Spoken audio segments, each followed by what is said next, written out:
Happy Friday, everybody. We made it to the end of the week. Survivors. And I guess I say that a little tongue-in-cheek, but maybe I shouldn't say that too loud because it's definitely there are people who are really struggling this week. So not to be flippant. Glad for everyone who made it here and still offering up prayers and trying to offer support for those who are struggling in Lebanon right now. Situation is quite bad, and of course the death toll will keep rising. So check out the links in the video to find ways that you can support local nonprofits. And like I said, it's best maybe not to give to the government, any government, Lebanese government organizations at this time, as there's been a lot of complaint about government corruption. So definitely just give to local nonprofits, especially like there's a Lebanese Red Cross is great, and there's some other initiatives that are being started and for a whole bunch of different things, housing, feeding people, medical resources, blood drives, supporting local designers and artists whose studios were destroyed by the blast, all kinds of stuff. So definitely check it out and just try to stay positive. I know there's been a lot of speculation about what caused the blast, and I think at this point that's probably very unhelpful, and just waiting to see what official investigations turn up, but also just supporting the Lebanese people right now is probably the most beneficial thing we can do. So yeah. As you recall, yesterday we plowed through a bunch of Volume 2, Part 3, and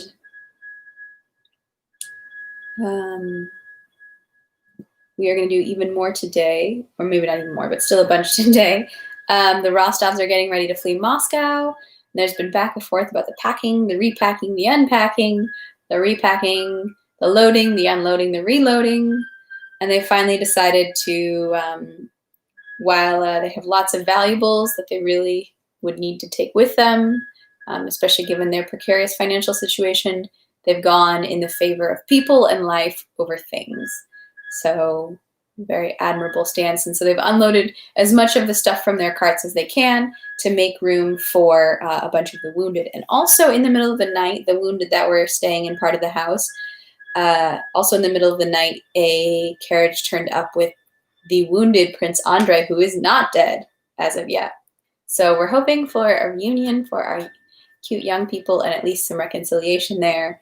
And yeah, hoping they get all right as Napoleon's forces near Moscow.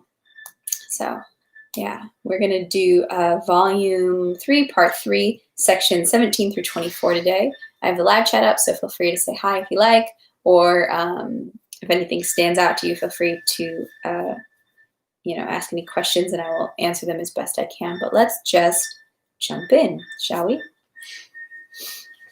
So Section 17.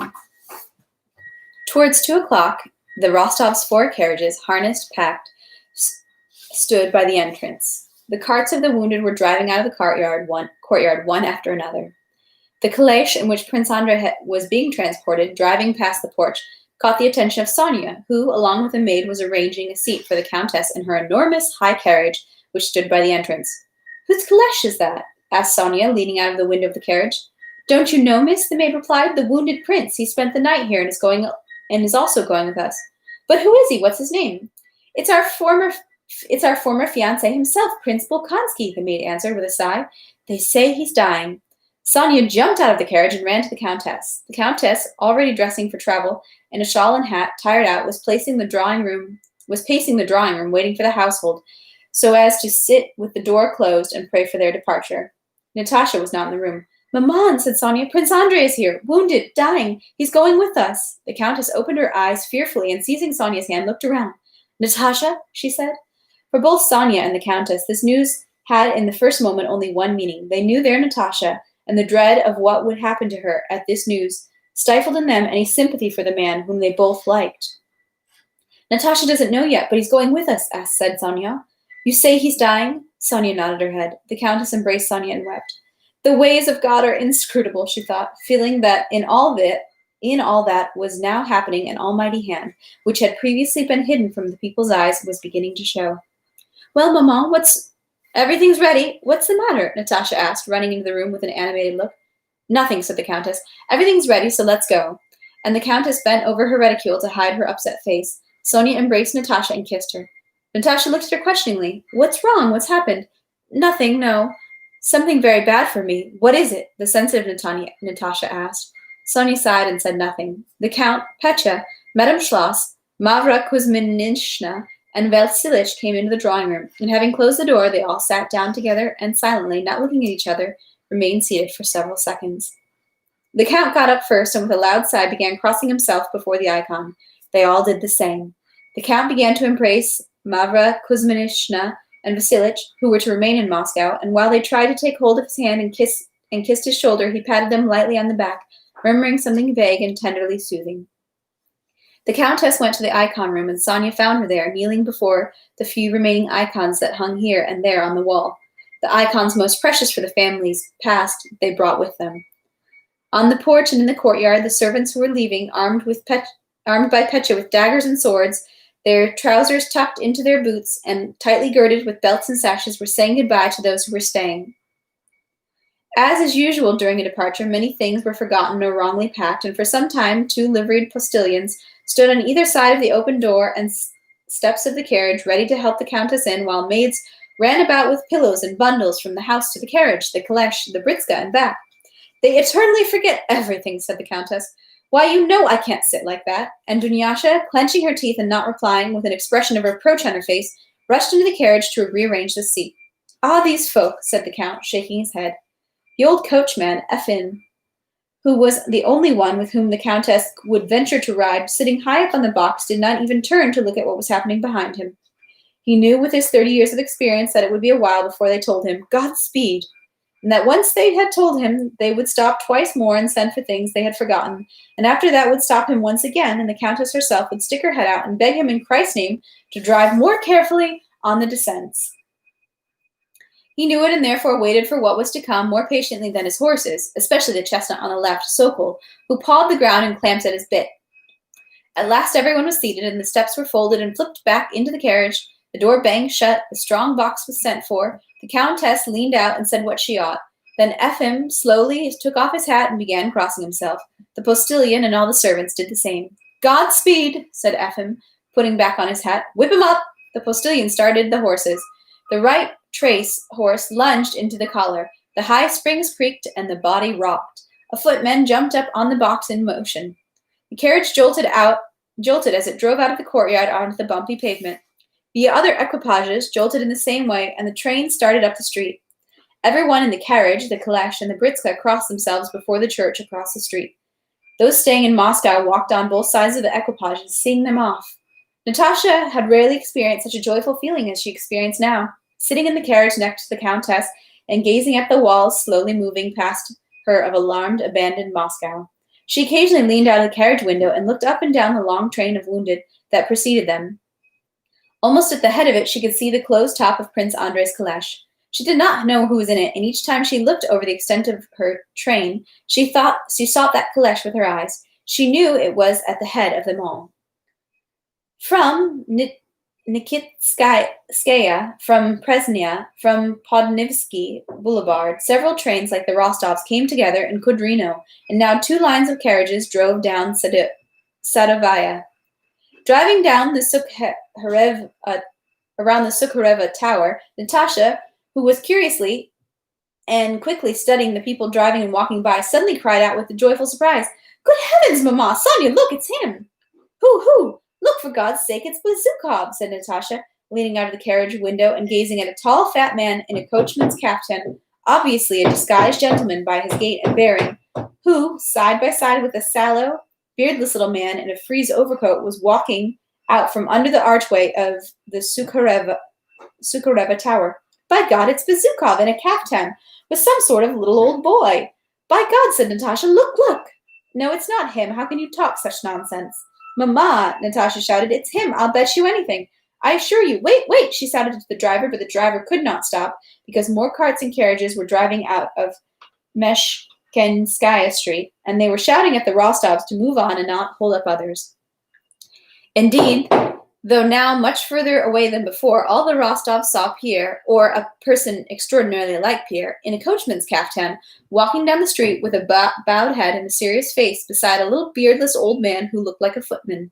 The old man noticed a face thrust out at him from the carriage and, respectfully touching Pierre's elbow, said something to him, pointing at the carriage. For a long time, Pierre could not understand what he was saying, so immersed he obviously was in his thoughts.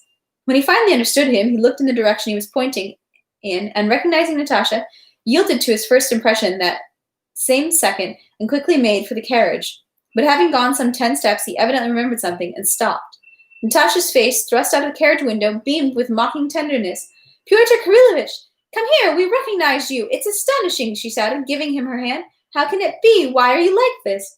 Pierre took the hand that held out to him and clumsily, in motion since the carriage went on moving, kissed it.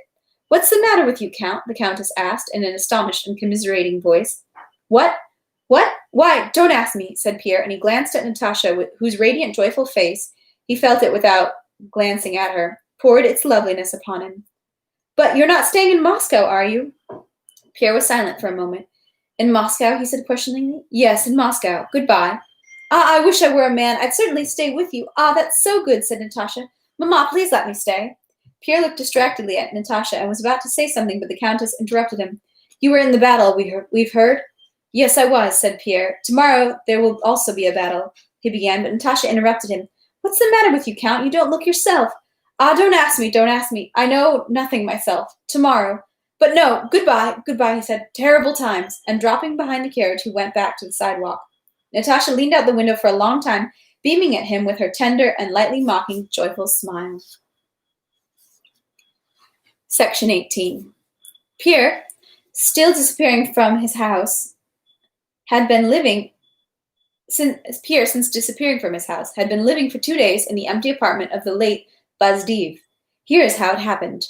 On waking up the day after his return to Moscow and meeting with Count Rostopchin, Pierre could not understand for a long time where he was and what was wanted of him. When, among the names of other persons waiting for him in the drawing room, he was told there was also a Frenchman who had brought a letter from Count Elena Vasilievna, he was suddenly overcome by the feeling of confusion and helplessness he was apt to succumb to.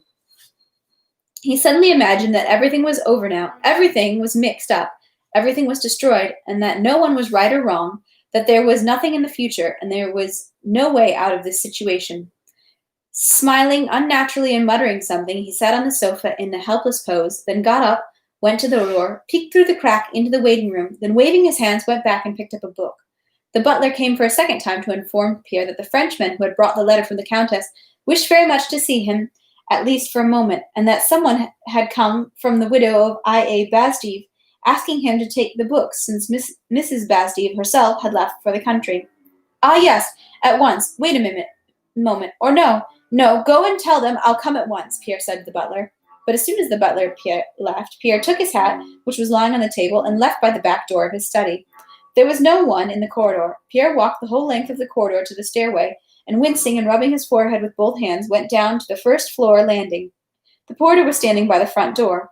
From the landing where Pierre stood, another stairway led to the back door. Pierre went down it and walked out to the courtyard. No one had seen him. But in the street, as soon as he went out the gate, the coachman who was standing by the carriages and the caretaker saw their master and took their hats off to him. Feeling their gaze directed at him, Pierre behaved like an ostrich which hides its head in a bush so as not to be seen. He lowered his head and quickened his pace, went down the street. Of all the matters that faced Pierre that morning, to him the most important seemed to be sorting the books and papers of Yosef Alexeyevich. He took the first cab that came along and told the driver to take him to the Patriarch's Palms, where the widow Bazdiv's house was. Glancing constantly at the carts of those leaving Moscow, which were moving on all sides, and shifting his fat body so as not to slip off the old, rattling droshky, Pierre experienced a joyful feeling similar to that experienced by a boy who has run away from school, fell to talking with the cabbie. The cabbie told him that weapons were being distributed that day in the Kremlin, and that the next day the people were all driven out of the Three Hills gate, and there would be a big battle. Having reached the Patriarch's Pond, Pierre found Bazdiv's house, where he had not been for a long time. He went to the gate. Gerasim, the same sallow, beardless little man whom Pierre had seen 5 years before in Torzok with Iosif Alexeyevich, came out to his knocking. "Is the lady at home?" asked Pierre. "Owing to the present circumstances, Your Excellency, Sofia Danilovna has left with the children for the Torzhok estate." "I'll come in anyway. I've got to sort the books," said Pierre. "Please do. You're very welcome. Makar Alexeyevich, the brother of the deceased, God rest his soul, has stayed on here, but as you know, we are so good as to know he's given to a certain weakness," said the old servant. Makar Alexeyevich was, as Pierre knew, the half-mad brother of Yosef Alexeyevich and given to heavy drinking. Yes, I know. Let's go, said Pierre, and he went into the house. A tall, bald man in a dressing gown, with a red nose and galoshes on his bare feet, was standing in the front hall. Seeing Pierre, he angrily muttered something and went to the corridor. "He was a great mind, but now, if you please, look how feeble he's become," said Garrison. "Would you like to go to the study?" Pierre nodded. "The study has stayed the way it was when it was first sealed. Sofia Danilovna ordered that if someone came from you, he was to be given the books." Pierre entered the same gloomy study he had used to enter with such awe when his benefactor was alive. This dusty study, and untouched since Yosef Alexeyevich's demise, was gloomier still. Garrison opened one shutter and tiptoed out of the room. Pierre walked around the study, went to the bookcase in which the manuscripts lay, took out what once had been one of the most important sacred objects of the order. These were the authentic Scottish charters, with his benefactor's notes and commentaries. He sat down at the dusty writing table and placed the manuscripts before him, opened them, closed them, and finally, moving them aside, propped his head in his hands and lapsed into thought. Hey, welcome. Garrison cautiously peeked into the study several times and saw Pierre sitting in the same position. More than 2 hours went by. Garrison allowed himself to make some noise by the door so as to attract Pierre's attention. Pierre did not hear him. "Do you wish me to dismiss the cabby?" Yes, said Pierre, coming to his senses and hastening to stand up. "Listen," he said, taking Garrison by the button of his frock coat and looking down at the old man with shining, moist, rapturous eyes. "Listen, do you know that there will be a battle tomorrow?" "There's been talk of it," replied Garrison. "I ask you to tell no one who I am, and to do what I tell you." "Yes, sir," said Garrison. "Do you wish to be served some food?" "Yes, sir. No, but I need something else. I need peasant clothes and a pistol," said Pierre, suddenly blushing. "Yes, sir," said Garrison, after a moment's thought. All the rest of that day, Pierre spent alone in his benefactor's study, pacing restlessly, as Garrison could hear, from one corner to the other, talking to himself, and he spent the night on a bed made up for him there. Garrison, with the habit of a servant who had seen all sorts of strange things in his life, accepted Pierre's moving in without surprise and seemed pleased that he had someone to serve. That same evening, without even asking himself what they were needed for, he obtained a caftan and a hat for Pierre and promised to get the required pistols the same day. That evening, Makar Alexeyevich, shuffling in his galoshes, twice came to the door and stopped, looking ingratiatingly at Pierre. But as soon as Pierre turned to him, he bashfully and angrily wrapped his dressing gown around him and hastily retreated. It was when Pierre, in a coachman's caftan, acquired and steam-cleaned for him by Garrison, was going with him to buy a pistol near the Sukhareva Tower that he met the Rostovs. Section 19. On the night of the 1st of September, Kutuzov order was given for the retreat of the Russian troops through Moscow to the Ryazan road. The first troops set out at night. The troops moving by night did not hurry and moved slowly and measuredly, but at dawn the moving troops, approaching the Dorogomilivo bridge, saw ahead of them, on this side, endless masses of troops crowding, hurrying over the bridge, and on the other side, climbing up and clogging the streets and lanes, while more troops were pressing behind them. And they were seized by groundless haste and anxiety. They all rushed ahead towards the bridge, onto the bridge, to the fords, and onto the boats. Kutuzov had ordered himself be taken around by the back streets to the other side of Moscow. By 10 o'clock in the morning of the 2nd of September, only the troops of the rear guard remained at large in the Milovo suburb. The army was already on the other side of Moscow and beyond Moscow. At the same time, at 10 o'clock in the morning of the 2nd of September, Napoleon was standing among his troops at the Poklonaya Hill and looking at the spectacle spread before him. Beginning from the 26th of August and until the 2nd of September, from the Battle of Borodino to the enemy's entry into Moscow, in all the days of that anxious, memorable week, there had been that extraordinary autumn weather, always astonishing for people, when the low sun gives more heat than in spring, when everything glistens in the rarefied, clear air so that the eyes hurt, when the chest feels stronger and fresher, inhaling the fragrant autumn air, when even the nights are warm, when in those dark, warm nights the sky, frightening and gladdening, ceaselessly pours down golden stars. On the 2nd of September, at 10 o'clock in the morning, the weather was like that. The brilliance of the morning was magical. Moscow, from Poklonaya Hill, spread out spaciously, with its river, its gardens and churches, and seemed to be living its life, its cupolas glistening like stars in the sunlight. At the sight of the strange city, with the never-seen forms of its extraordinary architecture, Napoleon experienced that somewhat envious and restless curiosity which people experience at the sight of alien forms of life that know nothing of them. Obviously, this city lived with all its forces of its own life. With all the forces of its own life, by those undefinable signs which, even from a distance, unmistakably distinguish a living body from a dead one, Napoleon saw from Poklonaya Hill the quivering of life in the city, and felt, as it were, the breathing of that big and beautiful body.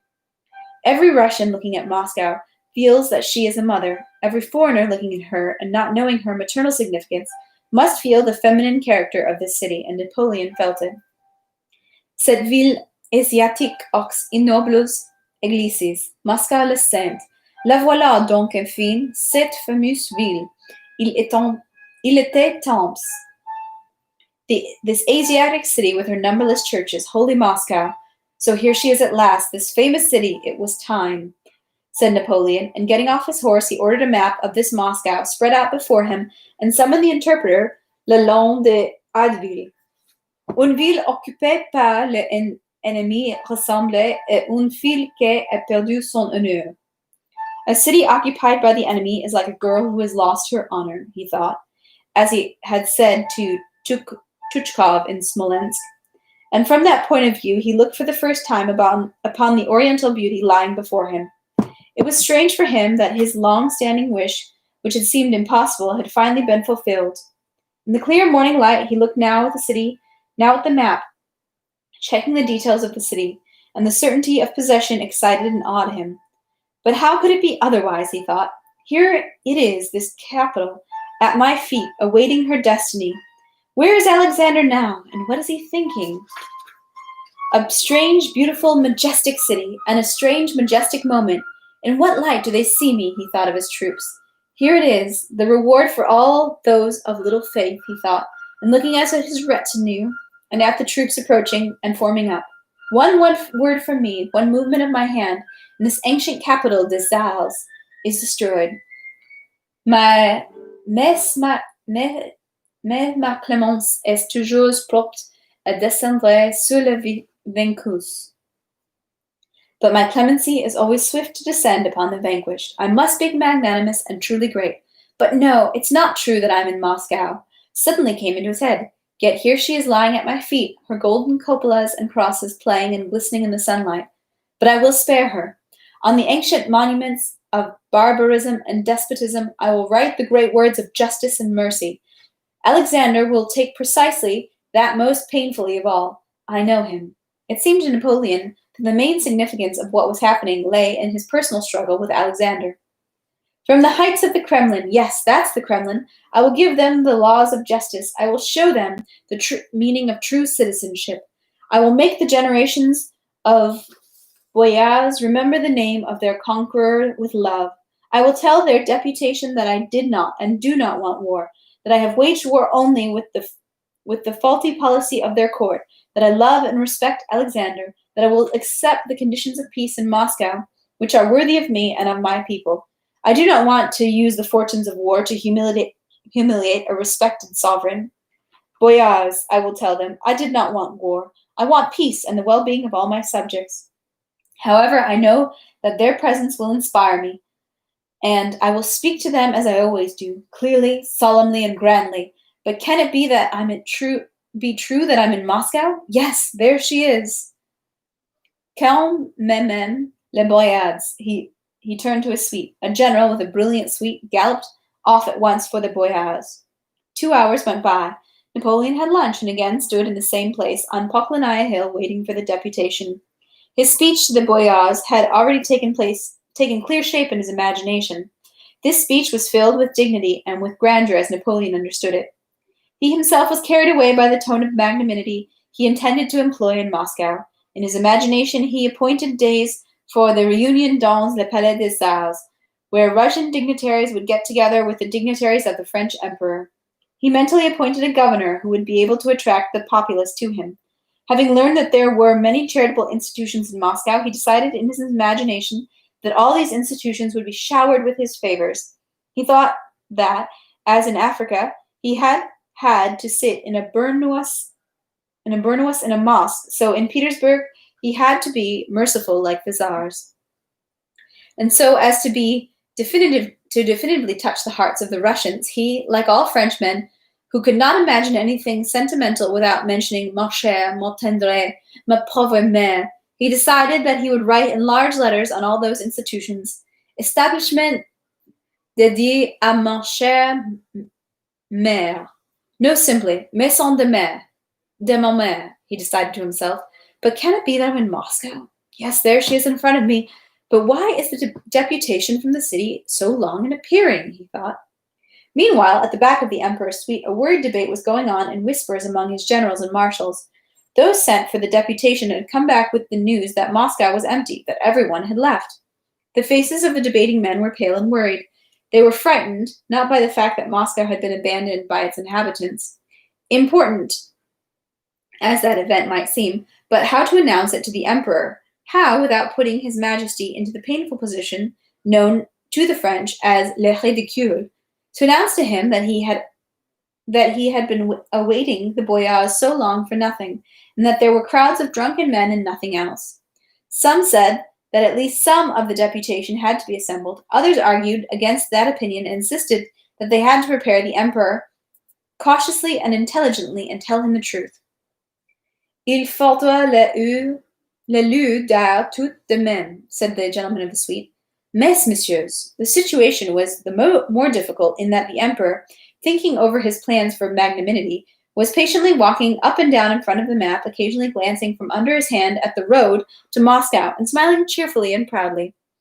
Mais c'est impossible, the gentlemen of the suite said, shrugging their soldiers, not daring to utter the terrible word in their minds, ridicule.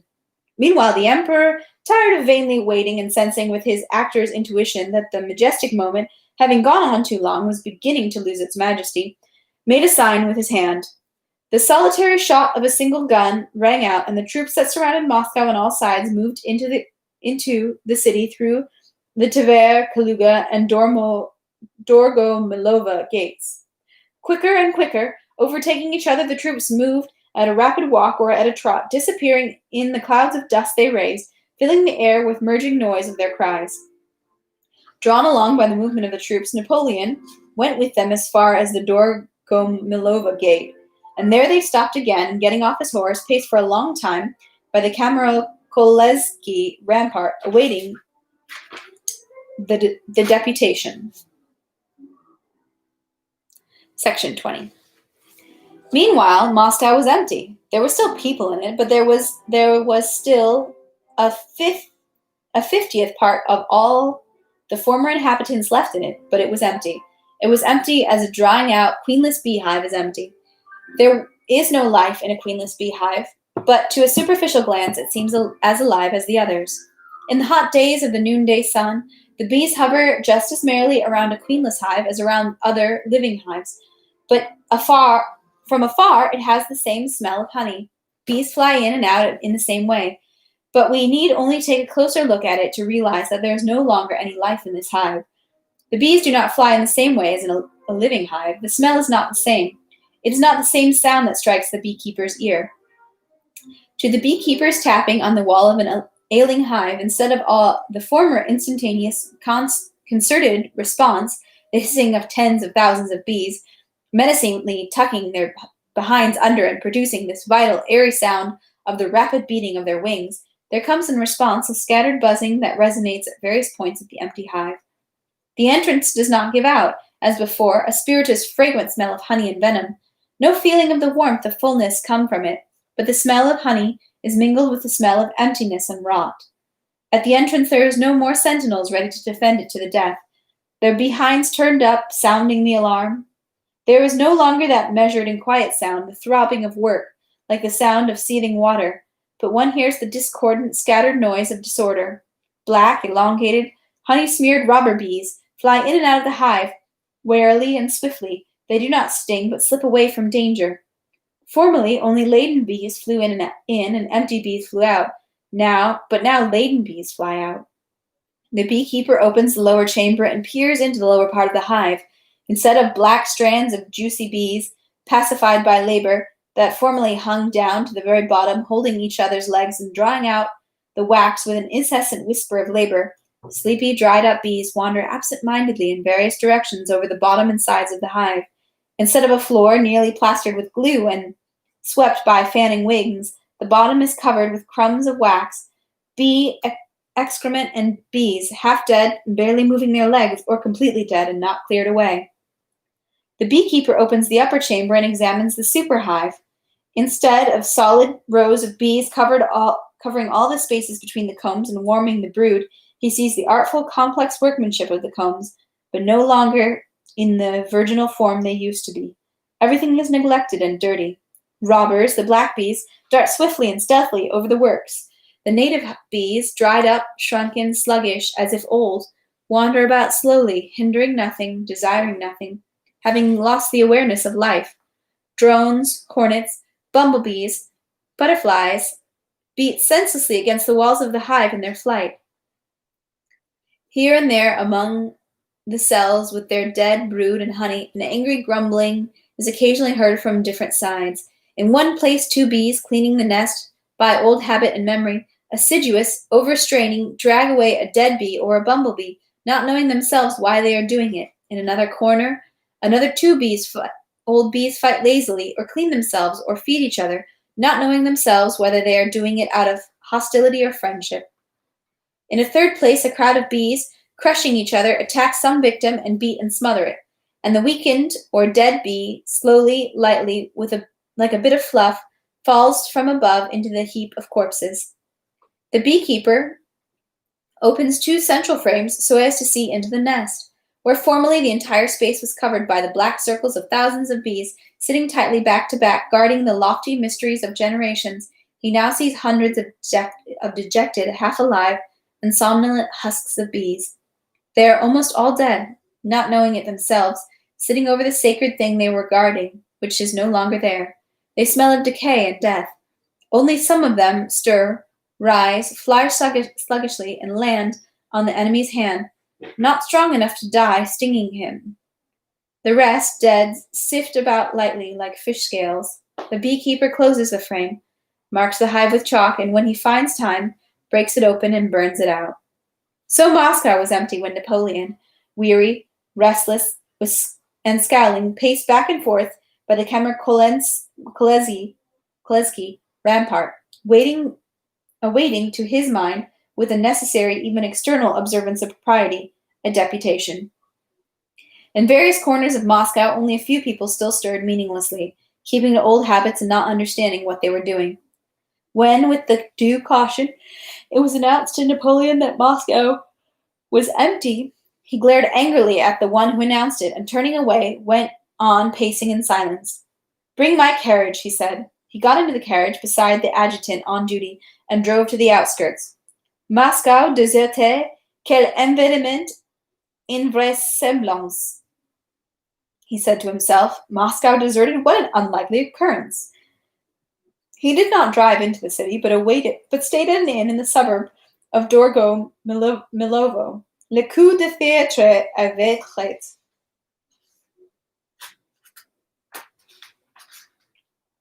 Section 21. Russian troops were passing through Moscow from 2 o'clock at night until 2 o'clock in the afternoon, and carrying 2 o'clock in the afternoon, and carrying along with them the last departing inhabitants and the wounded. The biggest crush during this movement of troops occurred on the Clemency, Moscovoretsky, and Yauzki bridges.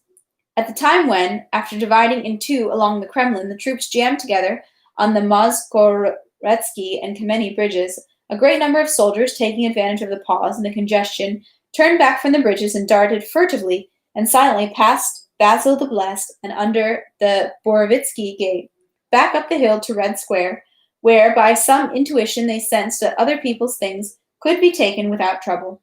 The same crowd of people as at cut-rate sales filled all the passes and passageways of the shopping arcade, but there was no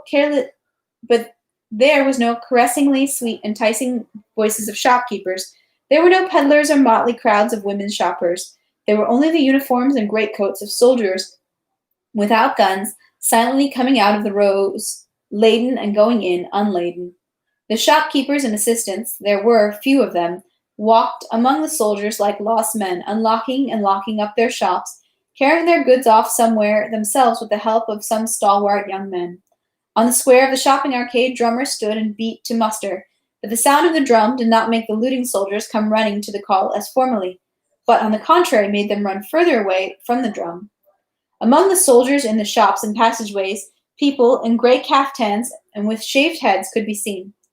Two officers, one with a sash over his uniform, on a lean grey horse, the other in a greatcoat, on foot, were standing at the corner of Ilyinka Street and talking about something. A third officer rode up to them. The general orders them all driven away at whatever cost. Who has ever seen the like? Half the men are scattered around. Where are you going? And you too? He shouted at 3 infantrymen without guns, who, hoisting the skirt of their greatcoats, slipped past him into the rows. Stop, you rascals! Yes, go round them up, if you please, the other officer replied. There's no rounding them up. We must get a move on, so that the last of them don't escape, that's all. How get a move on? They're standing there jammed on the bridge, not moving. Or shall we set up a cordon so that the last ones don't run for it? Go in there, drive them out, cried the senior officer. The officer in the sash got off his horse, called the drummer, and went into the arcade with him. A group of several soldiers broke into a run. A shopkeeper with red pimples on his cheek near the nose was, with a calmly unshakable expression of calculation on his well-fed face, went up to the officer hastily and jauntily, swinging his arms. Your Honor, he said, be so good as to protect us. We won't count any trifles. It's our pleasure, if you please. I'll bring out a bolt of cloth right now, even two for an honorable person, if it's our pleasure. Because we've got feelings, and this is sheer robbery. Please, set a watch or something. At least let us lock up. Several shopkeepers crowded around the officer. Why blather for nothing, said one of them, a lean man with a stern face. Why weep for your hairs when your head's cut off? Let them take what they like. And with an energetic wave of his hand, he turned sideways to the officer.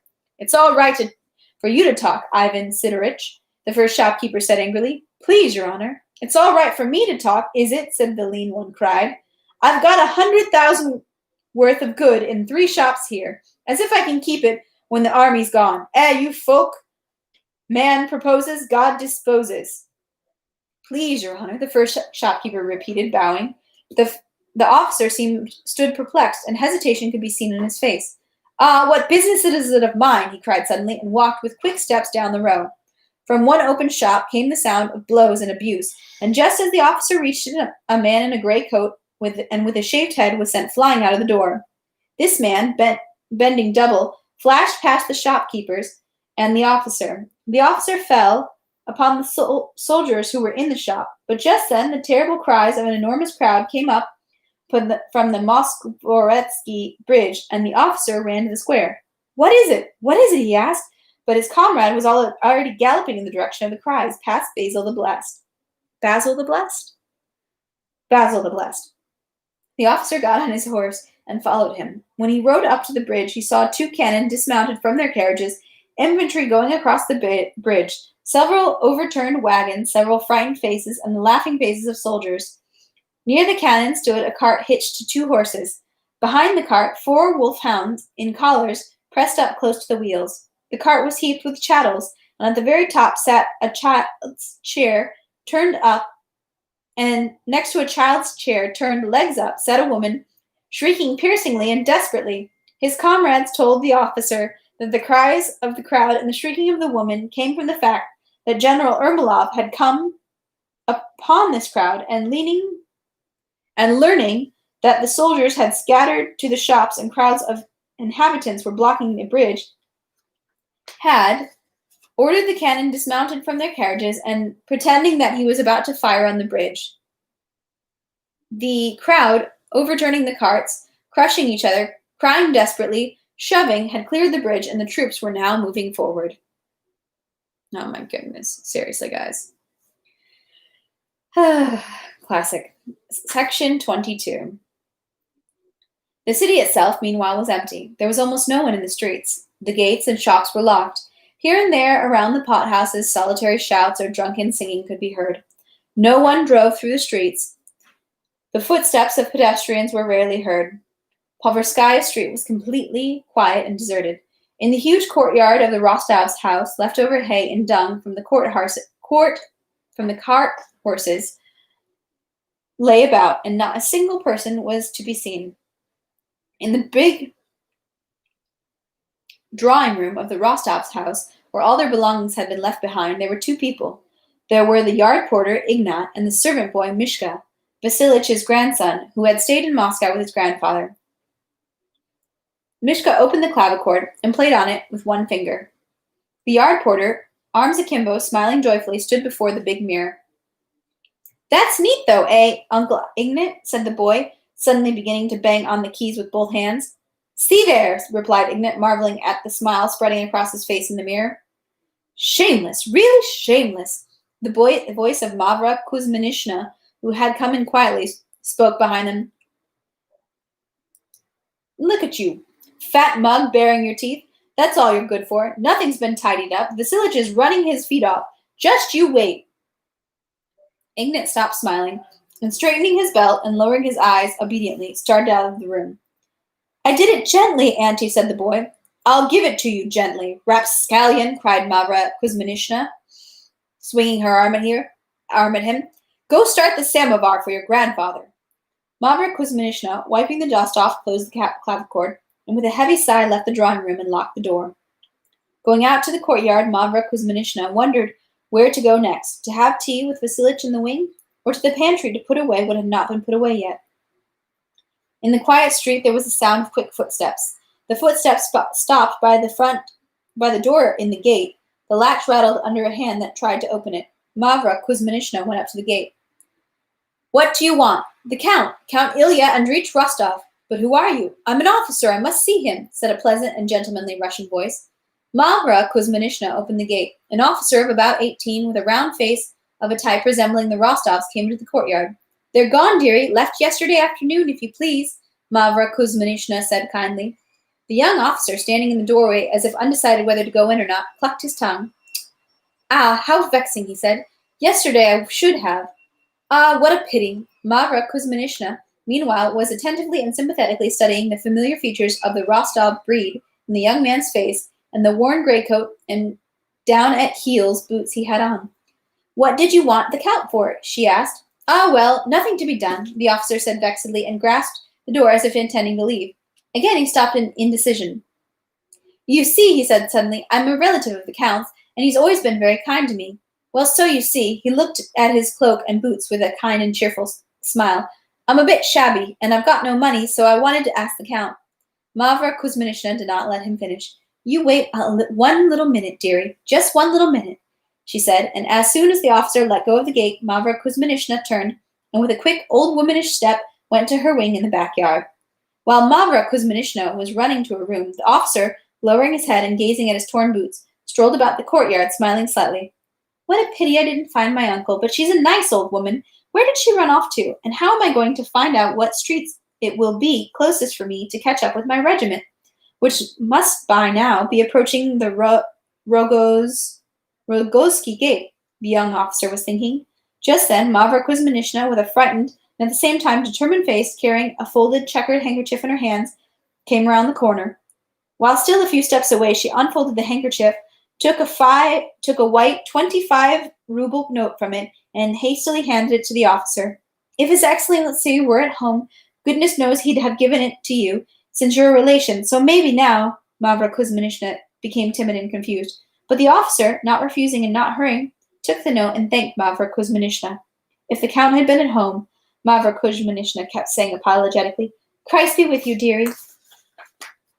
God save you, she said, bowing and seeing him off. The officer, smiling and shaking his head, as if laughing at himself, ran up at almost at a trot down the empty streets towards the Yuzki Bridge to catch up with his regiment. There's an ant on my book. And Mavra Kuzminishna went on standing for a long time with moist eyes before the closed gate, pensively shaking her head and feeling a sudden flood of maternal tenderness and pity for the unknown little officer. Section 23. In an unfinished house on Barka Street, with a pothouse on the ground floor, drunken shouting and singing was heard. Some 10 factory workers were sitting on benches by the tables in a small, dirty room. Drunken, sweaty, bleary-eyed, straining and opening their mouths wide, they were all singing some song. They sang discordantly, with difficulty, with effort, obviously not because they wanted to sing, but only in order to prove that they were drunk and carousing. One of them, a tall blond fellow in a clean blue coat, was standing over them. His face was, with its thin, straight nose, would have been handsome were it not for the thin, compressed, constantly moving lips and dull, fixed, frowning eyes. He stood over those who were singing, and evidently imagining something to himself, swung his white arms, bared to the elbow, solemnly and awkwardly over their heads, trying to spread the dirty fingers of his hands unnaturally. The sleeve of his coat kept coming down, and the fellow would carefully push it up again with his left hand, as if there were something especially important in having this white, sinewy, waving arm be unfailingly bare. In the midst of the song, shouts of fighting and blows were heard in the front hall and on the porch. The tall fellow waved his arms. Enough, he cried impetuously. There's a fight, boys. And ceaselessly pushing up his sleeve, he went to the porch. The factory workers followed him. The factory workers, drinking in the pothouse that morning under the leadership of the tall fellow, had brought the landlord some leather from the factory, and for that he had given them vodka. The blacksmiths from the neighboring smithies, hearing noise of carousing in the pothouse and supposing it had been broken into, wanted to force their way in. A fight started on the porch. The landlord was fighting with a blacksmith in the doorway, and just as the factory worker came out, the blacksmith tore himself away from the landlord and fell face down on the pavement. Another blacksmith was straining in the doorway, heaving the whole weight of his chest against the landlord.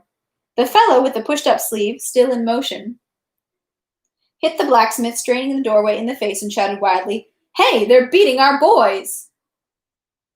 Just then, the first blacksmith got up from the ground and, scraping at the blood of his smashed-up face, cried in a tearful voice, Help! Murder! A man's been killed! Brothers! Good heavens, they've killed him! They've killed a man! Shrieked a woman who came out of the neighboring gates. A crowd of people gathered around the blood-smeared blacksmith. It's not enough that you rob people. Take the shirts off their backs, someone's voice said, addressing the landlord. How did you have to go and kill the man? Brigand! The tall fellow, standing on the porch, shifted his bleary eyes from the landlord to the blacksmith and back as if considering whom he should fight now. Fiend! He suddenly cried to the landlord. Tie him up, boys! Sure, you just try, cried the landlord, waving away the men who came at him. Tearing his hat off, he flung it on the ground. As if this act had some mysterious, threatening significance, the workmen who surrounded the landlord stopped in indecision. I know the rules, brothers. I know them perfectly. I'll take it to the police. You think I won't? Nobody's given any orders for robbery lately, cried the landlord, picking up his hat. Let's go, then. Let's go, the landlord and the tall fellow repeated one after another, and they both set off down the street. The blood-smeared blacksmith walked behind them. The workmen and some other people, talking and shouting, followed after them. At the corner of Maroseka, across from a big house with closed shutters on which a cobbler's shingle hung, stood some 20 cobblers with glum faces, thin, worn-out men in smocks and tattered coats. He ought to square it properly with people, a skinny artisan with a sparse beard and frowning eyebrows was saying, or else, what, he's sucked our blood and he quits. He's led us on for a whole week, and now he's brought it to the final end and off he goes. Seeing the people and the blood-smeared man, the talking workmen fell silent, and the cobblers, with hasty curiosity, all joined the moving crowd. Where are these people going? To the authorities, sure enough. So is it true our forces weren't up to it? And what do you think? Look at what people are saying. There were more questions and answers. The landlord, taking advantage of the increased crowd, fell behind and went back to his pothouse. The tall fellow, not noticing the disappearance of his enemy, the landlord, swinging his bared arm, never stopped talking, attracting general attention to himself. People pressed mainly about him, supposing they would receive answers from him to the questions that occupied them. He should show order, show the law. That's what the authorities are there for. Is it right what I'm saying, good Christian people? The tall fellow said with a barely perceptible smile. Does he think there are no authorities? Can we do without the authorities? There's enough thievery as it is. Why this empty talk? A response came from the crowd. They can't abandon Moscow just like that. They told you for a joke, and you believed it. There's enough of our troops coming, as if they'd let him in here. That's what the authorities are here for. Just listen to what the people are telling, some said, pointing to the tall fellow. By the wall of the Kitty Gorod, another small bunch of people surrounded a man in a frieze overcoat who was holding a paper in his hand. A ukase. They're reading an ukase. They're reading a ukase, voices said in the crowd, and the people streamed towards the reader. The man in the frieze overcoat was reading a poster from the 31st of August. When the crowd surrounded him, he seemed embarrassed, but at the demand of the tall fellow, who pushed his way through to him, he began with a slight tremor in his voice to read the poster from the beginning. Early tomorrow, I'll be going to see His Serenity the Prince, he read. His Serenity, the tall fellow repeated solemnly, smiling with his mouth and frowning with his eyebrows. To talk things over with him, to act, and to help the troops exterminate the villains. We'll eradicate, the reader went on and then paused. See, the fellow cried victoriously. He'll undo the whole distance for you. The spirit in them, and to send these guests to the devil. I'll come back by dinner time, and we'll get down to business to do it. Finish doing it and have done with the villains.